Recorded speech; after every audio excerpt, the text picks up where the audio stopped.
સુરતમાં ઓનલાઈન ઠગાઈના વધી રહેલા બનાવો વચ્ચે સુરત સાયબર ક્રાઇમ સેલની ટીમે પાકિસ્તાનથી ઓપરેટ થતા કેબીસી લોટરી ફ્રોડ કેસમાં 2 આરોપીઓને આસામના ગુવાહાટીથી 140 કિલોમીટર દૂરથી ઝડપી પાડ્યા હતા.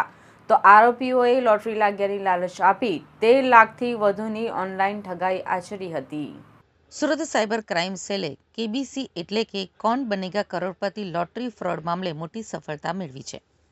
પાકિસ્તાનથી ઓપરેટ થતા આ ગેંગના 2 આરોપીઓ ઇજાજુલ હક જલાલુદ્દીન અને મુઝફ્ફર અલી શમસુલ હકને આસામ ખાતેથી ઝડપી પાડવામાં આવ્યા છે.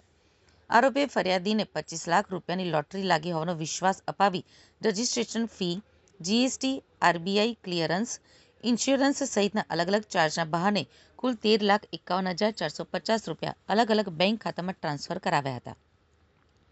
ઠગોએ reserve bank of India, state bank of India અને મિનિસ્ટ્રી ઓફ પાવરના બનાવટી લેટરપેડ અને ચેક મોકલી વિશ્વાસ જીતવાનો પ્રયાસ કર્યો હતો. ફરિયાદ બાદ સાયબર ક્રાઇમ સેલે ટેકનિકલ તપાસ હાથ ધરી હતી. તપાસ દરમિયાન આરોપીઓના મોબાઈલ નંબરના વોટ્સએપ આઈપી પાકિસ્તાનના હોવાનું સામે આવ્યું હતું, જ્યારે ફ્રોડમાં વપરાયેલા બેંક એકાઉન્ટ આસામના હોવાનું જાણવા મળ્યું હતું. ત્યારબાદ પોલીસ ટીમને આસામ મોકલી 2 આરોપીઓને ઝડપી પાડવામાં આવ્યા હતા. હાલ પકડાયેલા આરોપીઓ ઇજાજુલ જલાલુદ્દીન અને મુઝફ્ફર અલી શમસુલ હક પોતાના નામે બેંક એકાઉન્ટ ખોલી કમિશનના આધારે ફ્રોડ ગેંગને આપતા હતા અને એકાઉન્ટમાં આવતા રૂપિયા એટીએમ અને ચેક મારફતે ઉપાડી મુખ્ય આરોપીઓ સુધી પહોંચાડતા.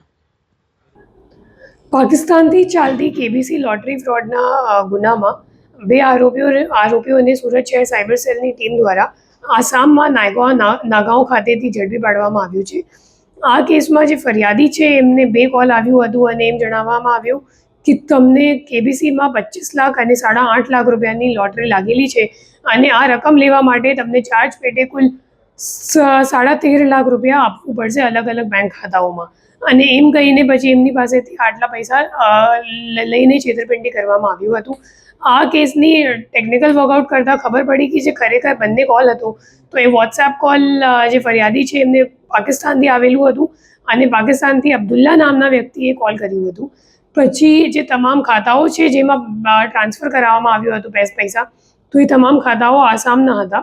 પછી આપણી ટીમ ત્યાં ગઈ અને જે અકાઉન્ટ હોલ્ડર છે નાગાંવમાં એઝાઝુલ હક, તો એમની ધરપકડ કરી. એમની ધરપકડ કરીને એમની જ્યારે પૂછપરછ કરવામાં આવી તો ત્યારે ખબર પડી કે મુઝફ્ફર અલી નામનો બીજો આરોપી છે જેમને આ ભાઈએ પોતાનું અકાઉન્ટ આપ્યું હતું અને પૈસા વિડ્રો કરીને પણ આ ભાઈને આપ્યું હતું. પછી મુઝફ્ફર અલીને શોધવાનો પ્રયત્ન કરવામાં આવ્યું ટેકનિકલ વર્કઆઉટ અને લોકલ પોલીસની મદદથી હ્યુમન ઇન્ટ પણ ગેધર કરીને ત્યાં લગભગ 7-8 દિવસ સુધીની આ ઓપરેશન ચાલી, જેમાં પછી મુઝફ્ફર અલીની ધરપકડ કરીને એમના ફોન જોવામાં આવ્યો તો ખબર પડી કે ખરેખર એમનું સીધું કોન્ટેક્ટ અબ્દુલ્લા સાથે હતું.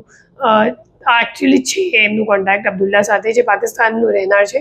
અને જે પૈસા છે એ પણ એ લોકો વિડ્રો કરીને કેશ ડિપોઝિટ મશીન મારફતે અબ્દુલ્લા જે એકાઉન્ટ આપતો હતો એમાં એ લોકો મોકલતા હતા.